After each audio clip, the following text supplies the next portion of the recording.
Queria continuar na linha, enfim, que tenho no domingo passado que tive e depois posteriormente, o domingo passado teve o pastor Rabi também, encalçámos na mesma linha. Irmos basicamente àquilo que é o mais essencial do Evangelho. Muitos são aqueles que confessam Jesus. Muitas das vezes confundimos a verdade do Evangelho. Se quiseres abrir a tua Bíblia em 1 Tessalonicenses capítulo 4, verso 1, neste versículo,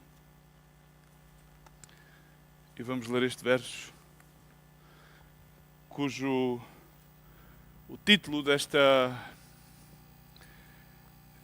porção do autor da epístola, nesta versão bíblica, põe exortação à prática da santidade. Eu vou ler duas versões bíblicas porque, enfim, tenho uma nota com uma versão e outra com outra. Mas diz a palavra do Senhor: finalmente, irmãos, vos rogamos e exortamos no Senhor Jesus que, assim como recebestes de nós, de que maneira convém andar e agradar a Deus, assim andai, para que abundeis cada vez mais. Noutra versão bíblica que tenho aqui da Sociedade Bíblica Brasileira, diz: finalmente, irmãos, vos rogamos e exortamos no Senhor Jesus que, como de nós recebestes, quanto à maneira que deveis viver e agradar a Deus. E aqui já há como um complemento nesta versão que diz: e efetivamente estáis fazendo. Significa que na realidade isso está a acontecer, ou assim deveria ser, que isso era real, mas na igreja de Tessalónia aparentemente tinham recebido o Evangelho e, ao receberem o Evangelho, não como um preceito, não como vida, entenderam que deviam mudar a sua forma de vida e viver de acordo ao Evangelho. Viver de acordo àquela palavra implantada, conforme Paulo também dizia aos Coríntios, quando encontramos lugar no nosso coração para ela produz fruto nas nossas vidas. E tratavam de agradar a Deus. E diz que estavam realmente a fazê-lo. Agora, a minha pergunta para iniciar é se nós estamos a fazer isto. Se tu e eu o estamos a fazer. Esta é a pergunta. Diz: continueis progredindo cada vez mais. Na versão na Almeida Ferreira, revista e corrigida, diz: para que abundeis cada vez mais. Significa que está implícito que já abundavam. Significa que está implícito que já estariam a viver de acordo ao Evangelho. Amém? Então, nós recebemos o Evangelho. A primeira coisa que nós devemos entender, e gostaria que pudéssemos responder a essas perguntas. Na sexta-feira estive com os jovens e foi interessante que eles disseram: não, queremos fazer uma reunião de perguntas e respostas. Ok, vamos fazer uma reunião de perguntas e respostas. E vim assim um bocado, enfim, de uma tarde um bocado atarefada e convulsionada, e perguntava: estás preparado? E eu disse: não sei se estou preparado. Perguntam lá, vamos lá ver se estou preparado ou não, não sei. Na verdade não me sinto preparado, mas enfim, vamos ver. Então a questão é perguntarmos a nós mesmos, porque uma das funções que o Evangelho tem na nossa vida vem à nossa vida para que nós possamos profundizar. E grande parte das pessoas, ou grande parte daqueles que aceitam Jesus e querem viver com Deus, aquilo que fazem é superficializar a sua vida. Significa, a nossa vida aparentemente é tudo superfície. Aparentemente há pessoas que, inclusive, uma pessoa vê nestas coisas modernas das redes sociais e dessas coisas, parece que a vida é só bênção. Ou seja, dá uma imagem do Evangelho que não é real. Porque o Evangelho da bênção sobrepõe que somos abençoados com um propósito e sobrepõe, pois, coisas tais como há uns lemas muito antigos de algumas denominações que se dizem cristãs, que dizem: parem de sofrer, mas, no entanto, Paulo dizia não, que é através de muitos padecimentos e sofrimentos e tribulações que entrareis ao reino dos céus.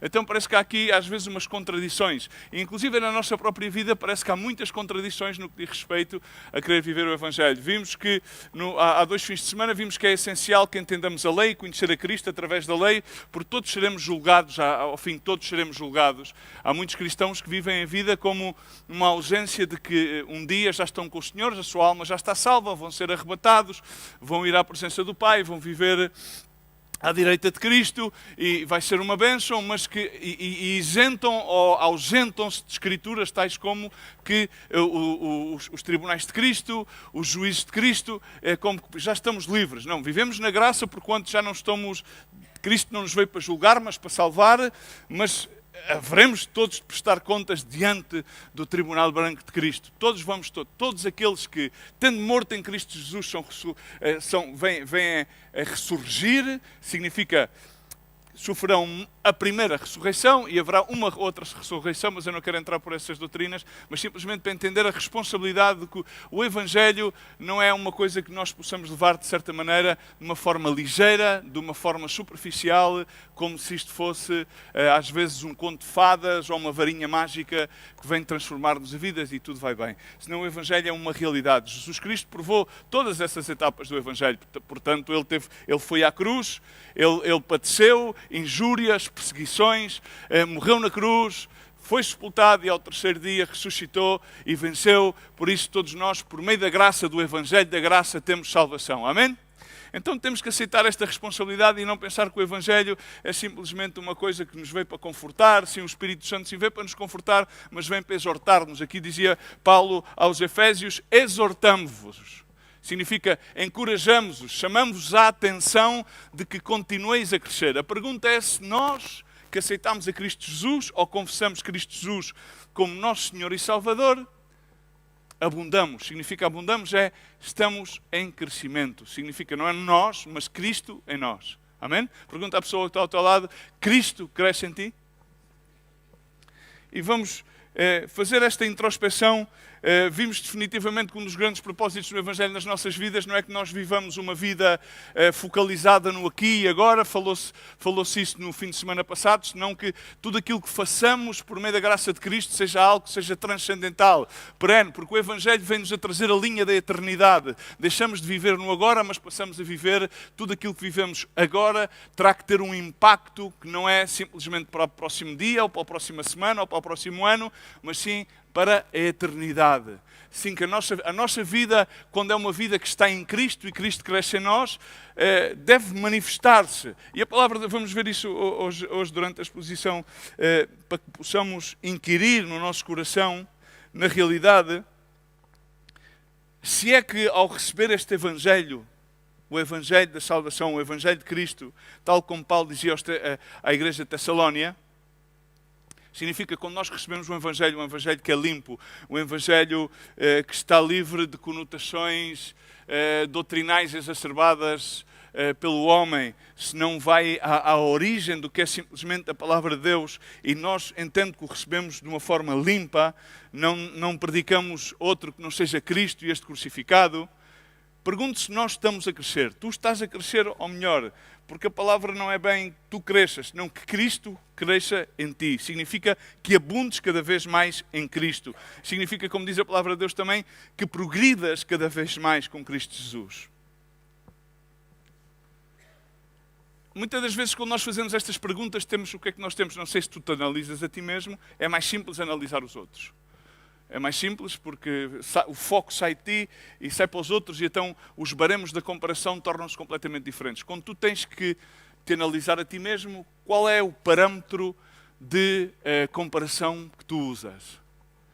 A palavra de Deus dá-nos um único parâmetro ao qual deve ser a luz para as nossas vidas, que é Jesus. E quando nós começamos a analisar-nos a nós mesmos, devemos analisar-nos à luz da palavra, que ela manifesta a Cristo, ela dá-nos a conhecer a Cristo Jesus. Mas nós não gostamos de fazer introspeções. Quem é que gosta de mergulhar no profundo do seu coração? A palavra de Deus diz, enganoso é o coração, mais que todas as coisas que o conhecerá. Não é?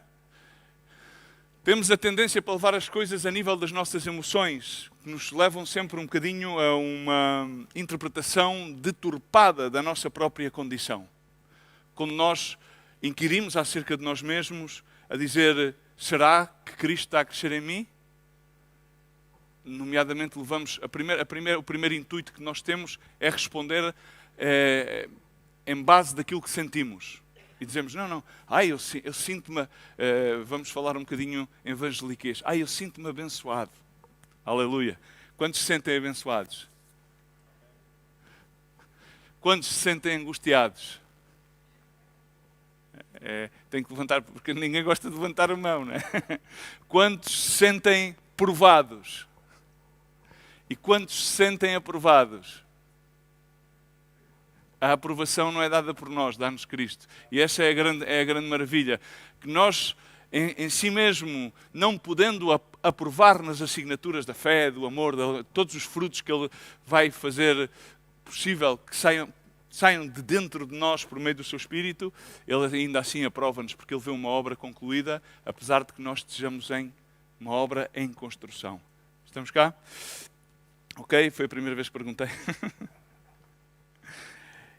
E Paulo faz esta pergunta no sentido de que a igreja de Tessalónia, apesar de que já caminhasse de acordo ao Evangelho, se encorajasse a não conformar-se com esse estado. Um dos grandes problemas que nós temos na sociedade em que vivemos, é a gratificação pessoal de forma rápida. Todas as pessoas querem uma forma de gratificação de forma rápida, querem informação ou desinformação de forma rápida.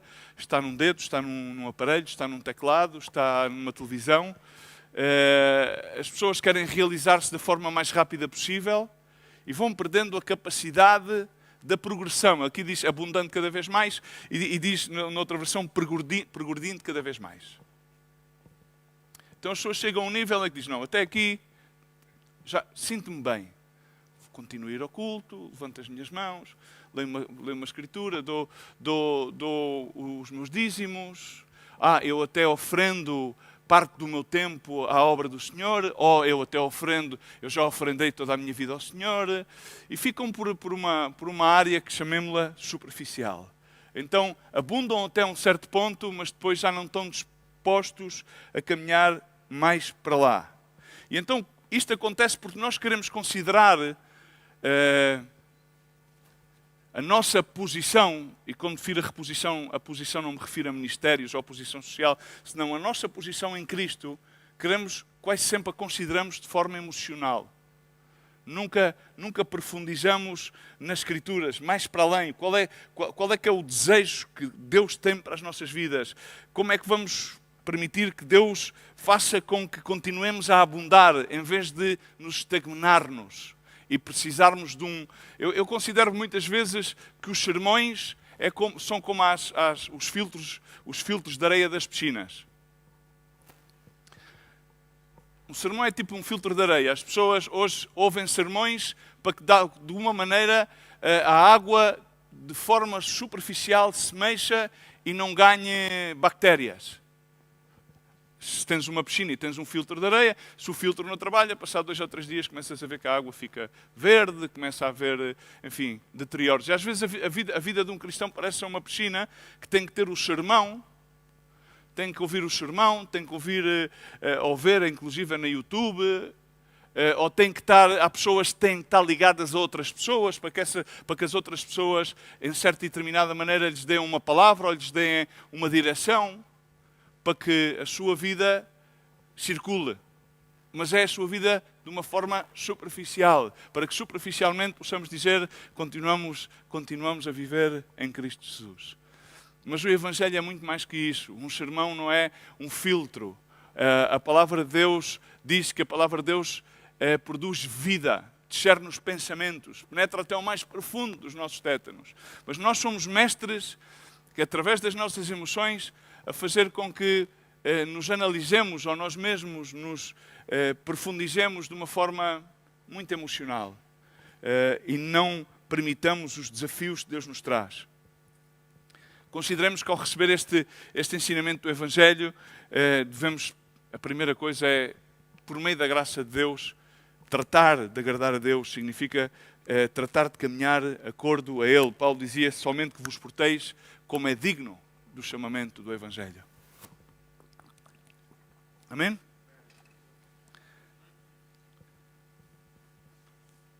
Muitas pessoas encontram alegria simplesmente nas coisas carnais da vida. O salmista, quando escreve o Salmo 23, o Salmo do Bom Pastor, depois de afirmar que o Senhor é o seu bom pastor, de que ainda que andasse por vales de sombra e morte, não temeria mais algum. No verso 5 diz que o Senhor prepara uma mesa perante mim na presença dos meus inimigos ou angustiadores, dependendo das versões bíblicas. Ele unge a minha cabeça com óleo e diz, o meu cálice transborda. A questão é quando nós recebemos o Evangelho de Cristo Jesus e fazemos uma introspeção por meio da palavra de Deus nas nossas vidas, na nossa forma de caminhar, na nossa forma de andar, na nossa forma, da maneira em como somos generosos, da maneira em como amamos, da maneira em como desenvolvemos empatia, então devemos, não nós, mas o Espírito Santo nas nossas vidas deve, como dizia o salmista, o nosso cálice, a nossa vida, o nosso coração deve transbordar. E então isso é que nos dá a certeza, como ele diz, faz um ponto e afirma de novo, certamente a bondade e a misericórdia me seguirão todos os dias da minha vida, por longos dias habitarei na casa do Senhor. Amém? A questão é como é que nós temos o cálice? Transborda ou está a trabalhar com um filtro?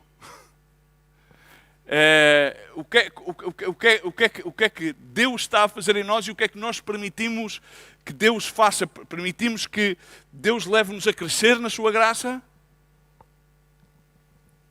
É Deus que nos faz abundar. A palavra do Senhor diz,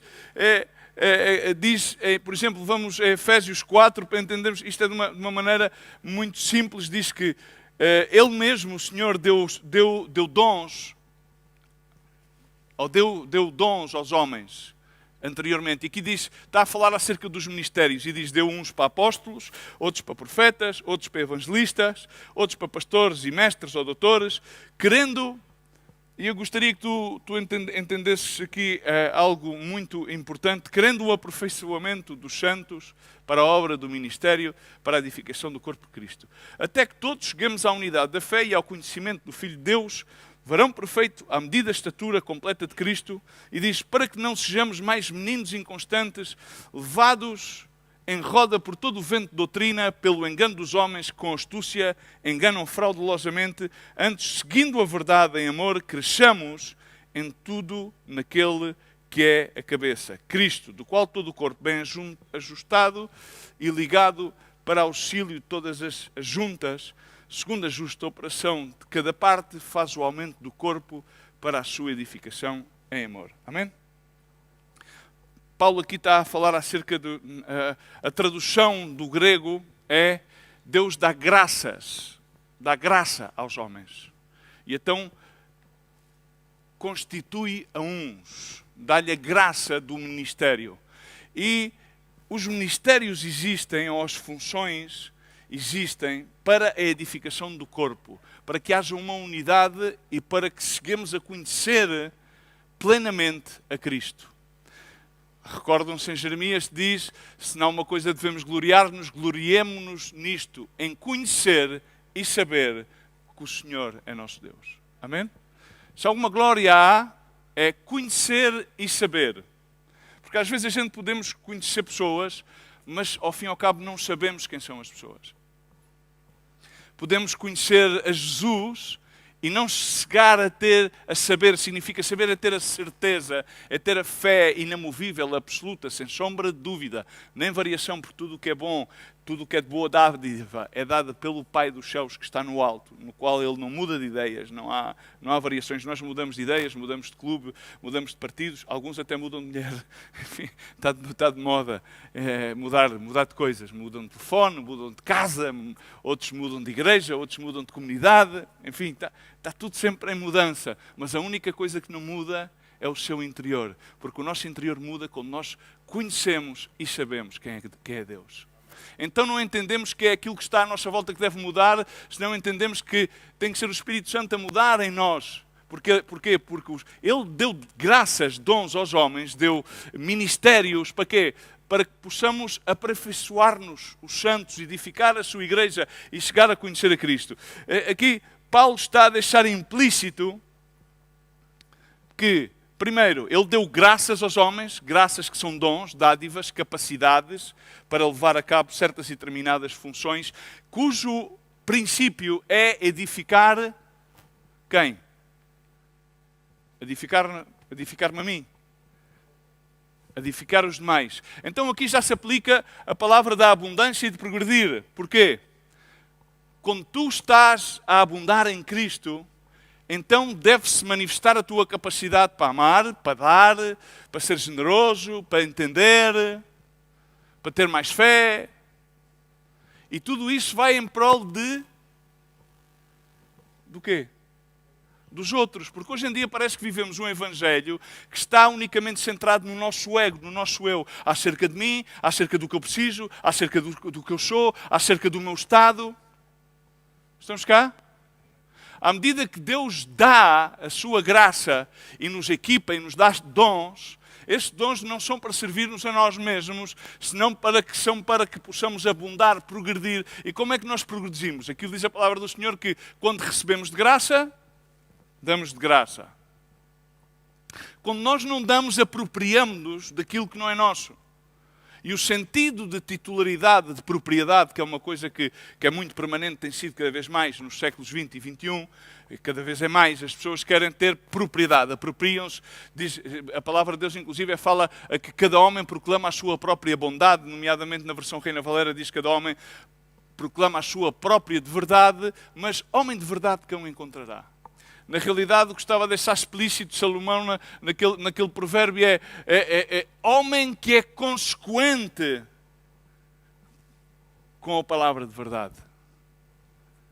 Mas na verdade diz, não, mas irmão, mas sim, todos falhamos e nós desejamos ser consequentes, mas muitas das vezes estamos aquém da consequência. Mas o nosso desejo, a nossa progressão, a nossa perseverança, a nossa constância vai levar a que seja possível que o Senhor faça a obra nas nossas vidas.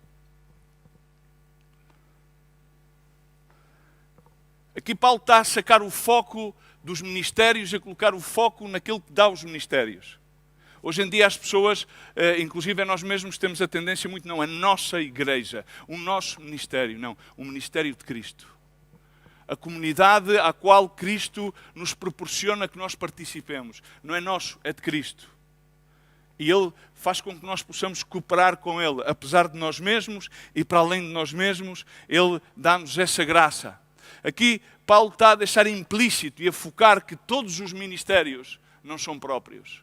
Paulo mesmo, ele acerca de si mesmo dizia, não é que eu creia que tenha alcançado alguma coisa, mas eu prossigo, continuo, até ao supremo chamamento, para que possa conhecer a profundeza, a longanimidade de quem é Cristo Jesus. Ele não se dava por contente. E um dos problemas das nossas emoções é que nós temos a tendência a querer dar-nos por contente, ou até temos a tendência, muitas das vezes na nossa vida, a chegar a um ponto, não, é que eu já fiz, ou eu já dei isto pelo ministério, ou pela causa do Senhor. Agora toca-me a mim viver dos rendimentos. Lamento, mas não há rendimentos. Os rendimentos é a nossa salvação, é a alegria dessa mesma salvação e é do continuar a progredir até aquele momento no qual possamos ver Cristo face a face. E aí ainda vamos ver o quanto faltos estamos. E ainda vamos ver como Ele nos julga com amor, com benignidade e com misericórdia. Não como nós julgaríamos o nosso próprio Estado ou o Estado de qualquer outro. Estamos cá?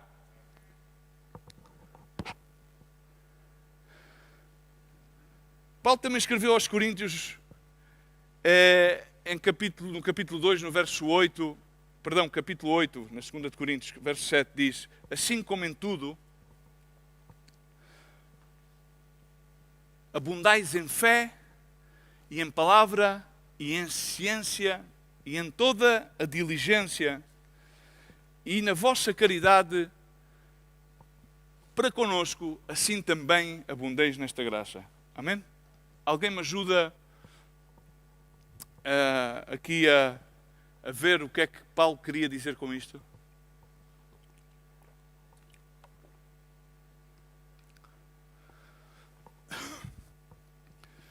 A igreja de Corinto era uma igreja que professava, capítulo 2, segunda carta, capítulo 8, verso 7. Professava ter fé. Quantos têm fé? Amém. Quantos buscam na palavra? Okay. Quantos têm ciência, entendimento? A partir de temos entendimento. Quantos são diligentes? Ameaste.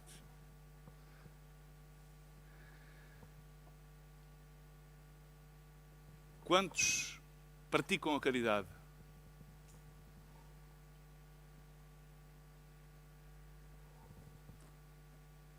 Quantos praticam a caridade? Um dos erros que nós temos, principalmente, e falo abertamente e com ousadia, o Evangelho não é acerca da justiça social. Nós, neste ministério, por levarmos a cabo algumas tarefas nos quais está implícito trabalhar, por exemplo, com órfãos, em muitos países, trabalhar a nível da área social, confundimos muito a capacidade do Evangelho de ser justiça social, porque pensamos que somos mais justos que os demais. Mas o Evangelho não é justiça social. O Evangelho é a palavra de salvação. Uma vez aquele que é salvo por si mesmo, quando tens a Cristo Jesus, diz que, Efésios capítulo 2, verso 8, 9 e 10, diz que não é por aquilo que fazemos, mas é pela graça, mediante a fé, que somos salvos. E isto não é pelo que fazemos para que ninguém se possa jactar. Mas diz também que então o Senhor tem de antemão boas obras preparadas para que nós nelas andemos. Estamos cá? Então, quando nós participamos em qualquer boa obra, primeiro, essa boa obra não é nossa, porque já estava preparada de antemão por Deus para nós nela poder participar e abundar. Agora, o grande erro que nós temos na igreja hoje em dia é pensar que por nós mesmos podemos levar a cabo a justiça social. E isso é impossível. E então o que é que acontece? Justificamos mediante isso. E então esquecemos de ser caridosos. Caridade aqui está a falar acerca de amor. Realmente a palavra traduzida da caridade é amor. Mas neste caso, Paulo, a tradução do grego é generosidade.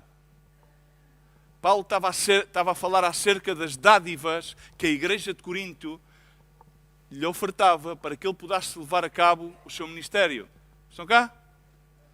Então, e ele continua e diz, assim também diz, abundeis nesta graça. Significa, continuem a fazê-lo, progridam nessa graça, continuam a ser generosos. Se vocês dizem que têm fé, continuem e progridam na fé, tenham mais fé. Se vocês dizem que têm palavra, pois progridam na palavra, vão mais para além na palavra. Se vocês dizem que têm ciência, entendimento, revelação, continuem a progredir. Significa, não fiques aí nesse lugar onde estás, não fiques nesse estado aí a pensar que ok, já tens o suficiente. Assim, se vocês são diligentes, continuem a progredir na vossa diligência. Mas uma coisa, ser generosos. Ser generosos. E nós, quando esta palavra se traz à nossa vida, a primeira coisa, muitas igrejas hoje em dia vão diretamente àquilo que era fulcral, que era a generosidade de dar a dádiva. Ok, bem, eu quero ir um bocadinho mais para além, um bocadinho mais profundo. É que nós devemos ter a responsabilidade, uma vez que recebemos o Evangelho, voltando à primeira Escritura, quando Paulo escreve à igreja de Tessalónia, no capítulo 4 e no verso 1, diz que devemos continuar a progredir. Se nós já recebemos esta palavra de verdade, se esta palavra de verdade está em nós, se esta palavra de verdade está a produzir alguma coisa na nossa vida, então devemos cada vez profundizar mais na palavra, de maneira que possamos progredir em tudo aquilo que façamos. Estamos cá? Uma delas é a generosidade. Temos a responsabilidade de ser generosos. Quando às vezes dizem, é que eu já dou a minha vida. Não dás a tua vida. Tu recebeste a tua vida. Nós recebemos a vida. Estávamos mortos. Ele diz, estando ainda mortos nos nossos delitos e pecados, aprove-lhe Ele salvar-nos, ter misericórdia de nós. Qual é a gratidão que nós temos? Não, eu quero viver a minha vida. Quero viver a minha vida. A minha vida. Agora o que é importante é a minha vida. E quando nós vamos contracenar, a palavra de Cristo diz que um grão de trigo que não morre caindo à terra não produz fruto. Aquele que queira ganhar a sua vida, perdê-la. Aquele que esteja disposto a dar a sua vida por mim, vai recebê-la. Vai receber vida e vida abundante. Na medida em que Cristo cresce em nós, ou melhor, nós permitimos que Ele faça com que abundemos e com que tenhamos um progresso na nossa vida, devemos cada vez ser mais generosos com o nosso tempo, com os nossos recursos, com a nossa capacidade de entender as demais pessoas, de amá-las, de servi-las. Porque para isso deu Deus dons, graças aos homens, para edificar a sua igreja, não para que nós nos edifiquemos nós mesmos. Estamos cá? E essas graças foram dadas para a edificação de Cristo, do corpo de Cristo, neste caso, em Cristo em nós. Agora, não é esperado por nós que permanecamos.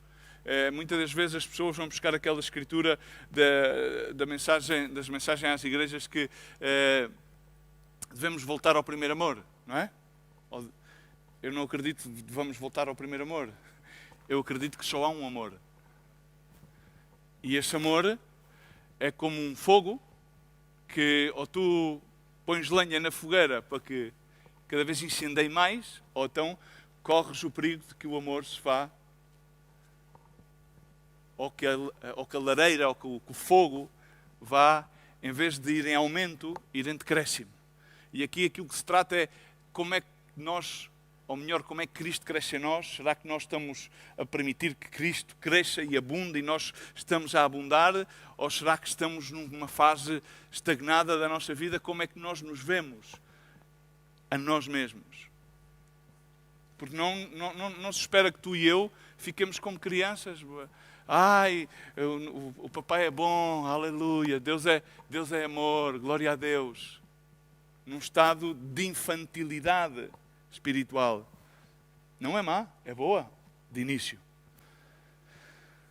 Aquilo que é esperado de nós, ao receber o Evangelho, ao receber a sua palavra, ao progredir em fé, em amor, em ciência, em diligência, é que a palavra cresça em nós, é que Cristo cresça em nós. Para quê? Como diz a palavra em Efésios, dos versos 14 ao 16, para que não sejamos como meninos inconstantes.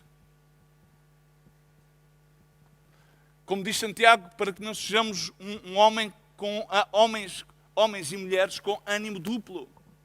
Para que a nossa vida no Senhor não seja uma parafernália que parece que somos bipolares ou que temos alguma dessas doenças psiquiátricas.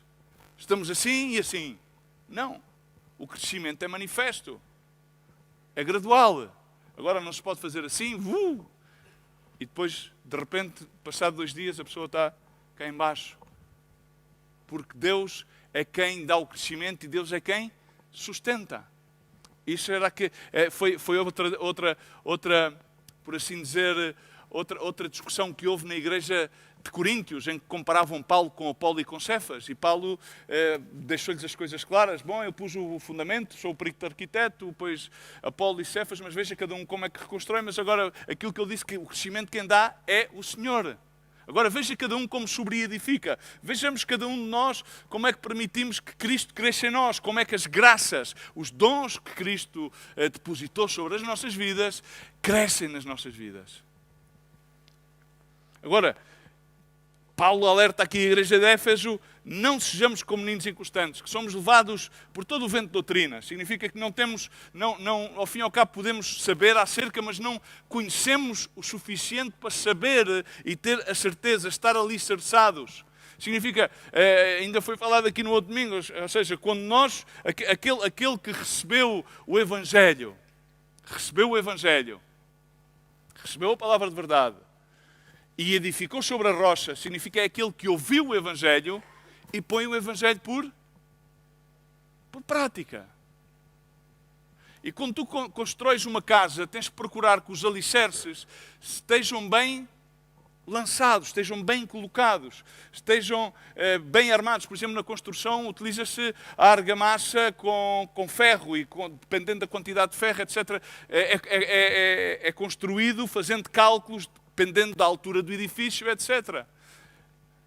Jesus Cristo, quando faz essa alegoria, de alguma maneira depois também mostra, ou seja, não seja que vais construir e depois não tenhas o suficiente para construir essa casa. Não seja que vais para ir à guerra e não calcules bem e depois a seguir tenhas que mandar uma missiva de paz porque, ao fim e ao cabo, não calculastes bem. E o cálculo é simples, o cálculo é que tendo nós a Cristo Jesus nas nossas vidas, congregando-nos, sendo que nós recebemos a Cristo Jesus, temos a sua graça, então como é que nós calculamos de sobreedificar a sua obra em nós? Abundamos, não abundamos, permitimos que a sua palavra encontre lugar em nós, ou simplesmente estamos sempre em contínuas variações, deixamos levar pelo que diz o A, pelo que diz o B? Como diz a palavra do Senhor, por engano de homens com astúcia, que enganam fraudulosamente. Agora ele diz, não, seguir a verdade em amor. O que é a verdade? Jesus Cristo é o seu caminho, a verdade e a vida. Ninguém vai ao Pai senão por mim. Seguimos as suas escrituras. Os fariseus provocavam-no e ele dizia, não, as escrituras falam acerca de mim. E eles ficavam como? Parecia... E nós, tu e eu, Paulo escreve outra vez acerca de ser meninos aos Coríntios. Porque havia dissensões na igreja de Coríntio. E muitas vezes há dissensão no nosso coração. Muitas vezes há dissensão no nosso meio. Muitas vezes há dissensão dentro da nossa própria casa. E Paulo adverte à igreja de Corinto, não sejais meninos no entendimento, na ciência, na maneira, não sejais meninos, mas sede meninos na malícia e adultos no entendimento. Quantas vezes somos mais prontos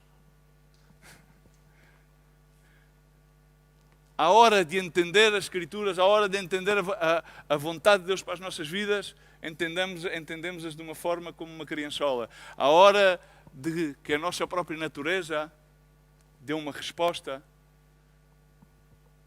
então muitas vezes atuamos com as nossas próprias essências, que é com malícia.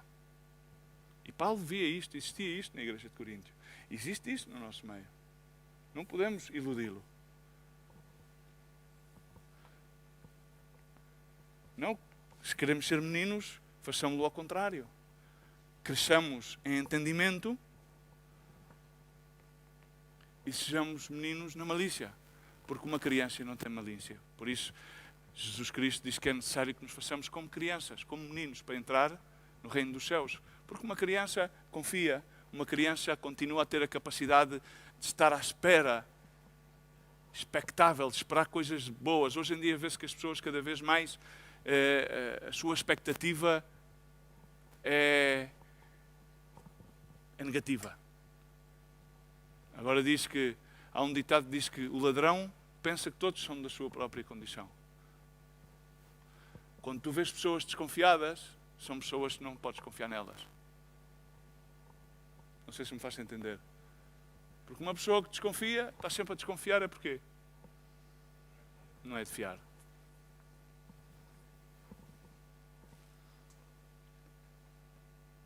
Sejamos meninos na malícia e maduremos em entendimento, em entender qual é a perfeita... Sabemos que a palavra, diz a palavra do Senhor, toda a gente sabe estes versículos de cor, ele tem pensamentos de bem. Conheces isso? Sabes? Então porquê praticamos o mal? Porquê esperamos o mal?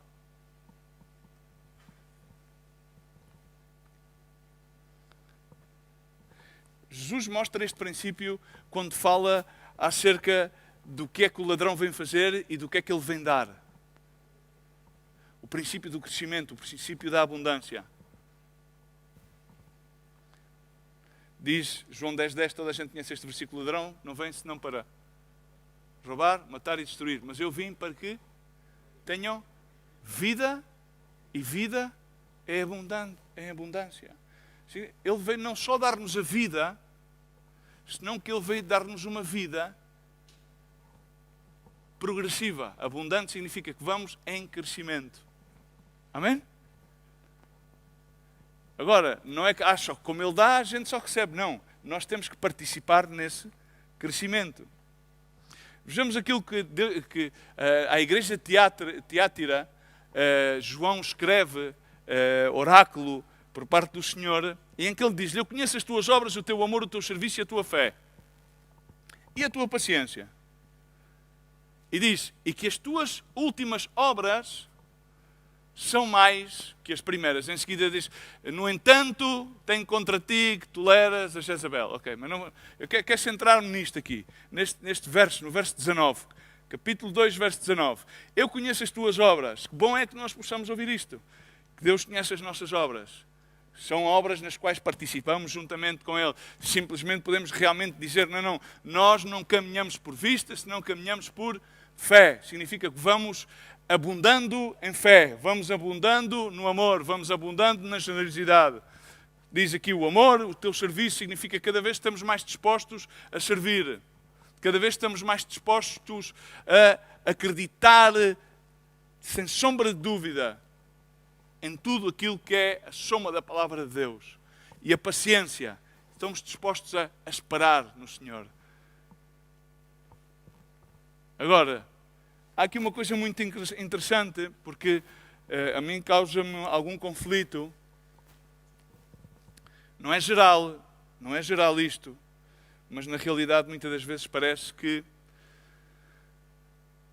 as obras primeiras têm mais impacto do que as posteriores. E aqui diz que as tuas últimas obras são mais que as primeiras. Estamos cá? Agora vejamos, nós olhemos para o momento em que nós recebemos e aceitamos o Senhor, aceitamos o seu Evangelho de Salvação e decidimos dizer, eis-me aqui, Senhor, envia-me a mim, Senhor, eu quero servir-te. Qual era o ímpeto com o qual nós servíamos? E agora, qual é o ímpeto com o qual nós servimos? Agora. Porque isso vai nos ajudar. Mas eu não digo, não faças de uma maneira emocional, mas de uma maneira fria à luz da palavra. Permite que a palavra, que é como um bisturi que te penetra e diz, ok, qual é que é agora o estado, qual é a minha condição no crescimento abundante daquilo que recebi da parte de Deus? Aquilo que o Senhor estava a dizer agora era, ok, passado todo este tempo, nomeadamente, tu tens mais ímpeto do que ao princípio. Um rio, quando nasce na sua nascente, tem muita força, arroja pedras e vai procurando lugares para correr até que chega depois ao seu leito.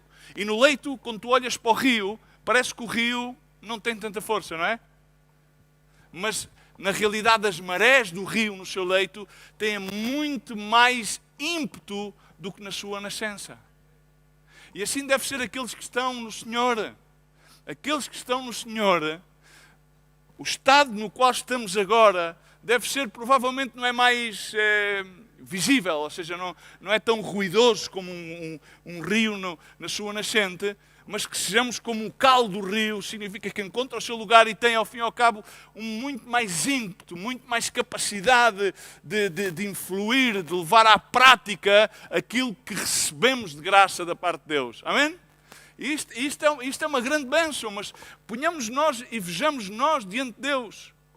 Job diz que o justo seguirá o seu caminho firmemente e o puro de mãos irá crescendo em força. Quando as nossas mãos trabalham para o Senhor e são puras, procuram a santidade, voltamos ao primeiro versículo que lemos da 1 Tessalonicenses capítulo 4, verso 1, que se refere todo esse capítulo em relação à forma como andamos em Cristo, nomeadamente em relação à santidade. Então o que é que isso manifesta? Quando nós nos preocupamos em agradar a Deus, significa que esse caminho é um caminho de santidade, esse caminho que é o caminho novo que Ele inaugurou. O que é que vai acontecer nas nossas vidas? Vamos ter mais força. Porque não é a nossa força, é a força de Deus em nós. Entendemos isto? Agora pergunta-te qual é. Porquê é que nós vemos que as pessoas ao largo do tempo, é da idade? Não. Porque ao fim e ao cabo a idade, e a palavra de Deus ensina que, enfim, os jovens têm força, mas os jovens devem respeitar as cãs. Porque o que é que traz a idade? O que é que a idade provoca nas vidas? Principalmente naqueles que estão no Senhor. Aqueles que estão em Cristo, aqueles cujo Evangelho da salvação, da redenção, encontrou lugar nas suas vidas e continuam a abundar.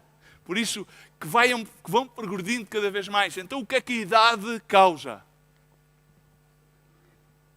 Sabedoria, maior ímpeto. Quando eras jovem, fazias mais ruído. E fostes ao longo da vida com o Senhor, vendo-te livre de todo o ruído e todos esses acessórios, que na realidade eram como luzes de um show, que não serviam nada mais senão para te dar luz a ti. E a luz de Cristo começa a irradiar cada vez mais em ti. então és cada vez mais assertivo. És cada vez mais contemplador da glória e da graça de Cristo. Então a tua vida passa a ter muito mais ímpeto. Porque também já, como se diz na gíria popular, já levastes com a escola da vida, já fostes tratado pelo Senhor nos teus próprios erros. Quantas vezes cai o justo? E quantas vezes levanta ao Senhor? Qual é que é a diferença entre o justo e o impio? O impio cai e perece. O justo cai e levanta o Senhor. Amém? Agora o justo é justo porque ele é justo? É justo porque Cristo justificou na cruz do Calvário. O salmista escreve no Salmo 92, verso 12 ao 15, diz: o justo florescerá como a palmeira, crescerá como o cedro do Líbano. Significa que não vai ficar num estado minguante. Ali, olha, ficou ali, agora vamos só podá-lo, vamos manter este arbustozinho assim, senão continua a crescer como um cedro. Um cedro é sinónimo de força, também cria sombra. E os que estão plantados na casa do Senhor, diz, florescerão nos átrios do nosso Deus.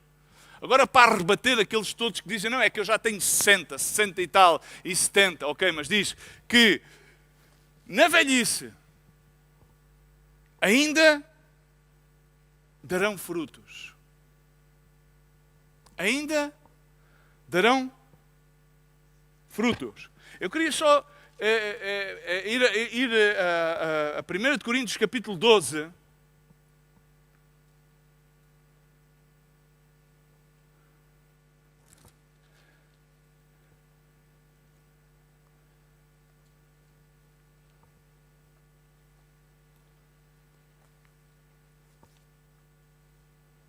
Quando Paulo está a falar acerca dos dons espirituais, começam nos dons espirituais e depois começa a falar dos membros de um corpo.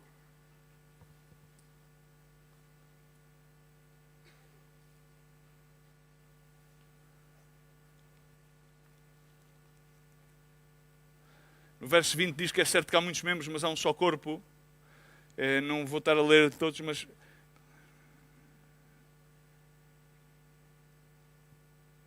no verso 25 diz que para que não haja divisão no corpo, mas pelo contrário, para que cooperem os membros com igual cuidado em favor uns dos outros.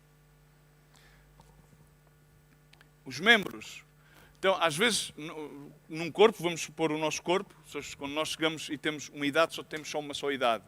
Mas vamos agora ver, por exemplo, dentro de um ministério, dentro de uma igreja, há pessoas com diferentes idades, experiências, capacidades, dons de graça. Por isso aqui também fala que há diferentes membros. Há uns membros que aparentemente são mais honrosos, há outros que são menos honrosos. Diz que depois na realidade devemos aquele que é menos honroso a esse conceder-lhe mais honra.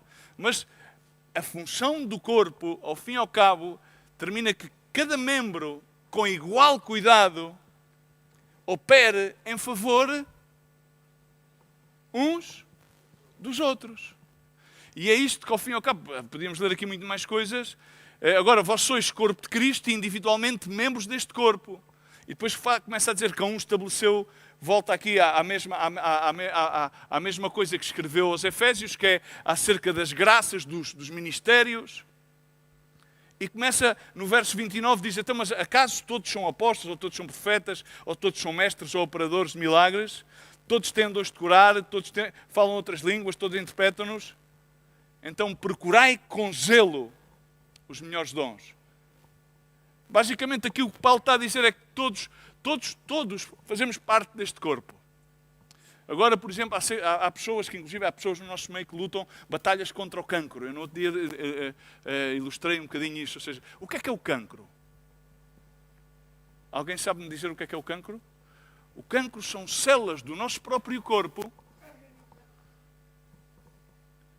que de repente, no seu género de moléculas, revoltam-se contra o corpo e decidem atacar o corpo e clonam outras células.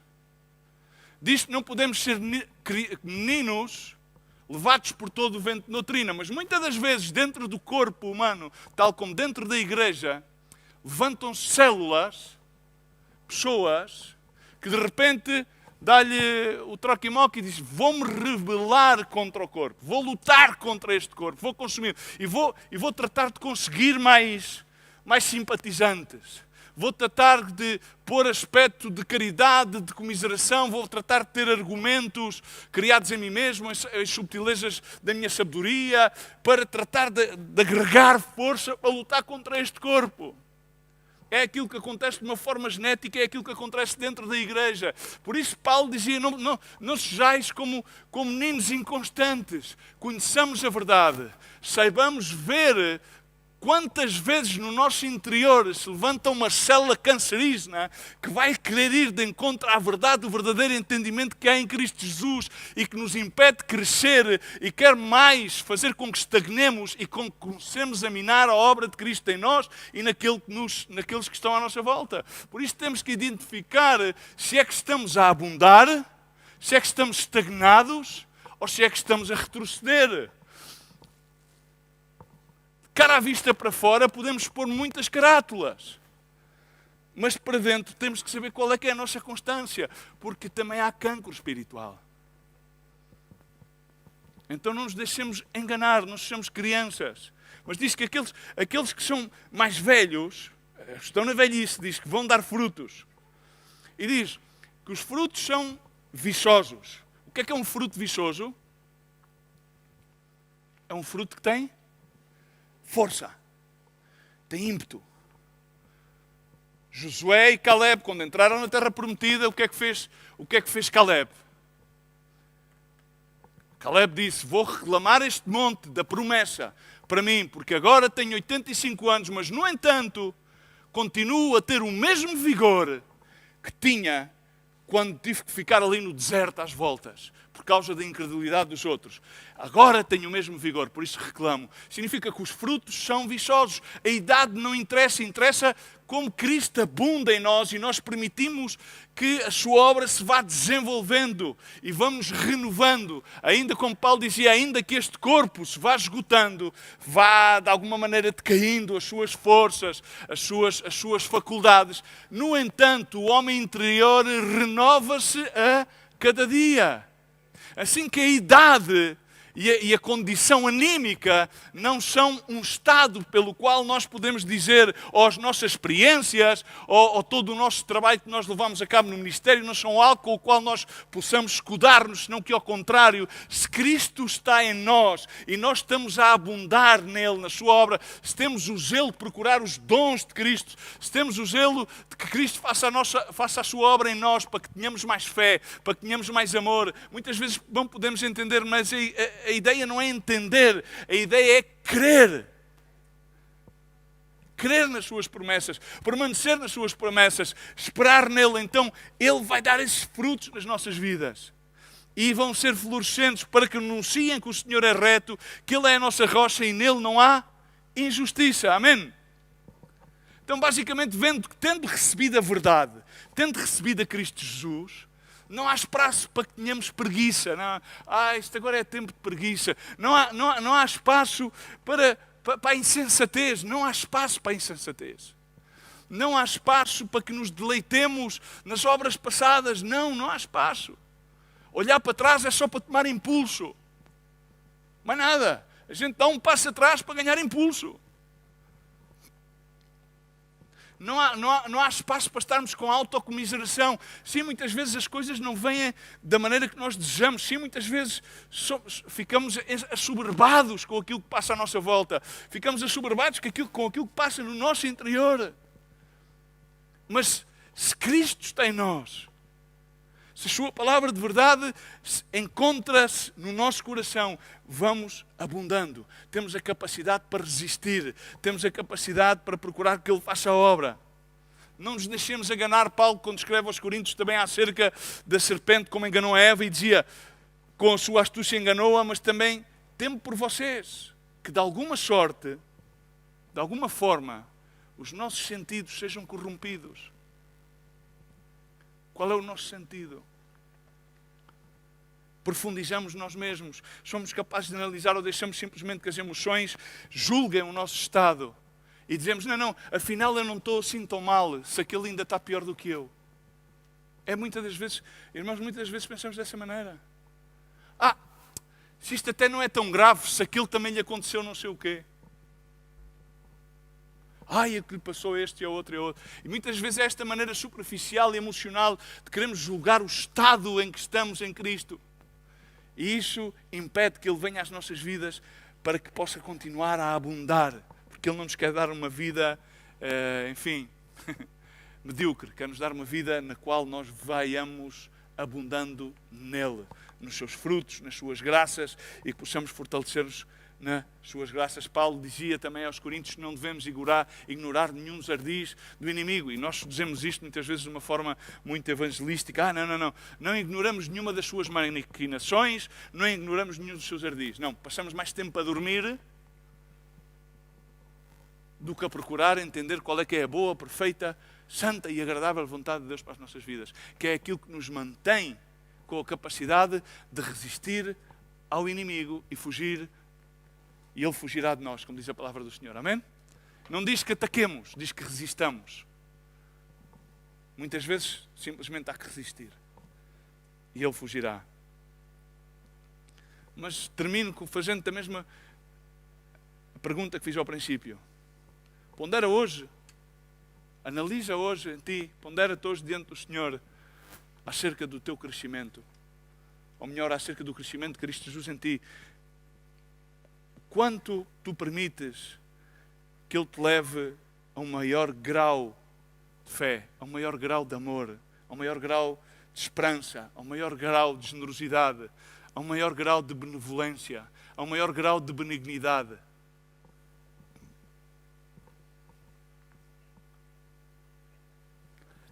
No mesmo capítulo 4 dos Efésios, a partir do verso 17, Paulo continua a adressar esta igreja de Éfeso e a dizer-lhes: digo isto e testifico no Senhor para que já não andeis como andam também os outros gentios na vaidade do seu sentido.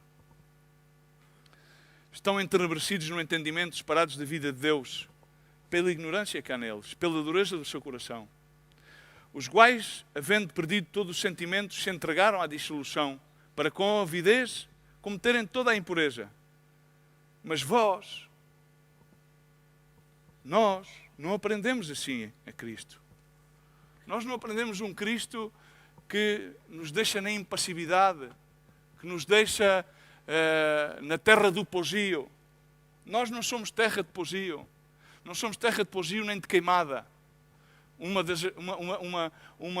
dos métodos agrícolas antigamente era as terras com o pousio, e depois os talhões de terra iam a cada ano mudando para fazer as culturas, e havia 1 ou 2 talhões que ficavam em pousio e nomeadamente faziam-se queimadas, espalhavam-se para a terra para que a terra se nutrisse. Mas como nós temos o nutriente essencial, aquele que nos dá as vitaminas espirituais é Cristo e a sua palavra, é conhecê-lo a Ele, conhecer a sua vontade. Nós não temos falta de nada. Jesus Cristo, vendo que os seus discípulos ficavam de alguma maneira um bocado confusos quando viam que toda a multidão deixava a Cristo e disseram: bom, dura palavra é esta. Então Jesus Cristo perguntou-lhes assim: então, mas também vós quereis ir com estes? Também vós quereis ir e caminhar da mesma forma que caminham os gentios? Também vós, tendo recebido os benefícios, não estáis dispostos a pagar o preço do crescimento? Porque o crescimento causa dores. E responde-lhe: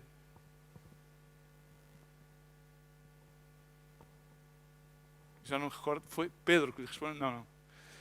Sim, foi Pedro que lhe respondeu: a quem iremos se somente tu tens palavra de vida eterna?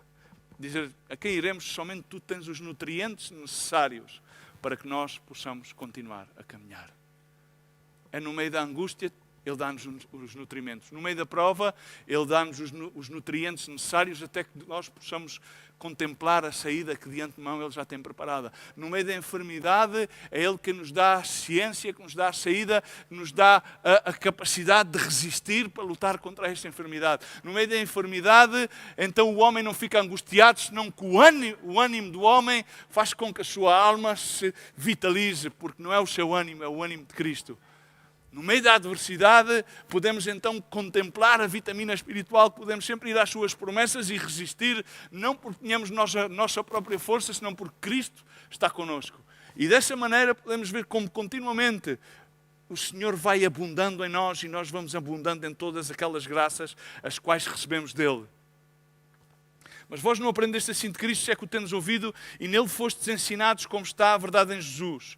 Que quanto ao trato passado, ou quanto à vossa forma de viver passada, vos despojeis do velho homem, que se corrompe pelas concupiscências do engano, e vos renoveis no espírito do vosso sentido, e vos revistais de um novo homem, que segundo Deus é criado em verdadeira justiça e santidade. Amém?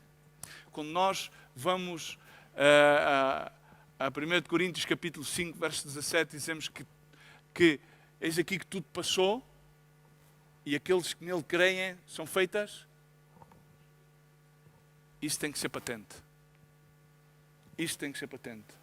Aquilo que Paulo está aqui a dizer aos Efésios, basicamente, ok, a nossa vã forma de viver antiga, que caminhávamos com uma mente que era continuamente corrompida e era dada a deleites, isso está para trás. Agora nós temos que nos revestir de uma nova criação, de um novo homem, de acordo a Cristo Jesus, que é feito verdade, é feito justiça e santidade. E dessa maneira estamos a abundar. Termino com Hebreus, dando-nos um conselho a todos nós. Hebreus capítulo 12, verso 1, verso 2, e depois saltamos ao 28.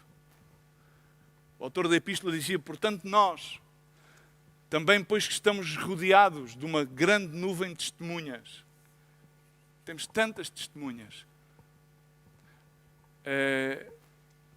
Creio que foi ontem falava com uma pessoa e dizia-lhe, às vezes até os maus testemunhos, ou grande parte das vezes, na realidade eu tenho aprendido muito mais com os maus testemunhos do que com os bons testemunhos. Os bons testemunhos incentivam-te. Os maus testemunhos mostram-te pelo caminho que não deves de andar. Mas estando rodeados de uma tão grande nuvem de testemunhas, então fazemos o quê? Deixemos todo o embaraço. Deixemos o pecado que tão de perto nos rodeia e corramos com paciência a carreira que nos está proposta. Olhando para Jesus, autor e consumador da fé, o qual pelo gozo que lhe estava proposto suportou a cruz, desprezando a afronta e, em algumas versões bíblicas, a ignomia, e sentando-se à destra do trono de Deus. E no verso 28, porque não podia estar a ler todo o capítulo 12 de Hebreus, termino com este versículo. Pelo que, tendo recebido um reino, em algumas versões bíblicas diz incomovível, aqui diz que não pode ser abalado, tendo recebido uma verdade, tendo recebido um evangelho que é inabalável, que é o firme fundamento em Cristo, retenhamos a graça.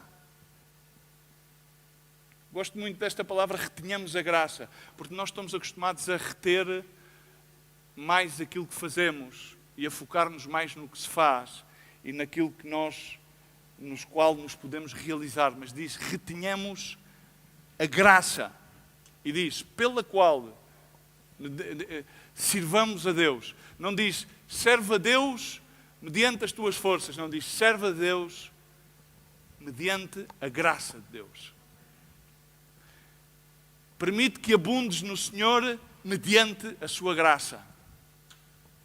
Não tenhas medo das tuas debilidades, das tuas fragilidades, nem dos teus pecados, porque Ele passa por em cima o tempo da nossa ignorância e Ele é tardo na ira e é ampla misericórdia. Vivemos em tempos de graça. Virá o juízo, mas até lá, tu e eu temos a oportunidade de voltar a Cristo e reconhecer, provavelmente, o quanto estancados estamos, o quanto em contemplação do passado estamos, provavelmente, ou quão em prerrogativa rebelde pessoal estamos a lutar contra a própria verdade do Evangelho. Ainda temos a oportunidade de chegarmos ao trono da graça e aí encontrarmos redenção, ânimo, alento, para que possamos continuar com Cristo Jesus. E assim servamos a Deus agradavelmente. Não diz para que sirvamos a Deus de obrigação. Não diz que sirvamos a Deus porque lhe devemos e como somos devedores temos que pagar uma dívida. Não. Sirvamos-lhes com alegria. Agradavelmente significa estou agradado da oportunidade que Deus me dá de poder lhe servir. Até eu nem entendo como é que Ele me dá esta oportunidade, porque eu não vejo na realidade em mim uma grande capacidade de poder aportar alguma coisa na obra do Senhor, mas Ele dá-me esta oportunidade. Então eu quero servir de forma agradável e vou fazê-lo com reverência. Reverência significa temor de Deus, que é o princípio da sabedoria, e vou fazê-lo com piedade, vou fazê-lo com amor. E dessa maneira sei que o Senhor me dará a graça para continuar a abundar nele. Aí onde estás, levanta-te, fecha os teus olhos, inquire no teu coração qual é o estado, qual é a tua situação neste momento em Cristo Jesus. Estás estagnado? Estás a ver que há abundância em ti, que estás a progredir na fé, no amor, na caridade, na generosidade, no serviço? Põe-te diante do Senhor e permite que Ele possa ministrar-te nesta manhã. Aceita o desafio a não ficares dessa maneira como estás agora. Seja qual ela seja, podes até estar a abundar em muitas coisas, mas permite que Deus faça, por meio da sua graça em ti, sobreabundar muito mais dons, muito mais graças para que o possas servir diferente a Ele e possas com amor procurar que o seu reino seja manifesto na tua vida e seja de benefício para os demais, para que possamos mutuamente edificar-nos uns aos outros, servir-nos uns aos outros e dessa maneira edificar a igreja que Cristo veio estabelecer nesta terra, contra a qual o Hades não prevalecerá e a qual nele tem a suprema vitória. Pai, Senhor, nesta manhã, Senhor, queremos agradecer-te pelo teu desafio, Senhor, pelo desafio da tua palavra, Senhor. Não queremos permanecer da forma como estamos, Senhor. Queremos, meu Deus, que tu possas abundar nas nossas vidas, meu Deus. Senhor, queremos ter esse zelo e essa diligência de buscar-te, Senhor. Não queremos estar a viver, Senhor, em autocomiseração, Senhor. Não queremos estar a viver a olhar para trás, nem olhar para o lado, Senhor. Não queremos levantar os nossos olhos aos céus e olhar para Ti, esperar em Ti, confiar em Ti, sabendo que é de Ti, Senhor, que vem o socorro e o pronto auxílio, Senhor. Seja qual seja a nossa circunstância, Senhor. Meu Deus, sarandeia os nossos corações, Senhor, anima-nos,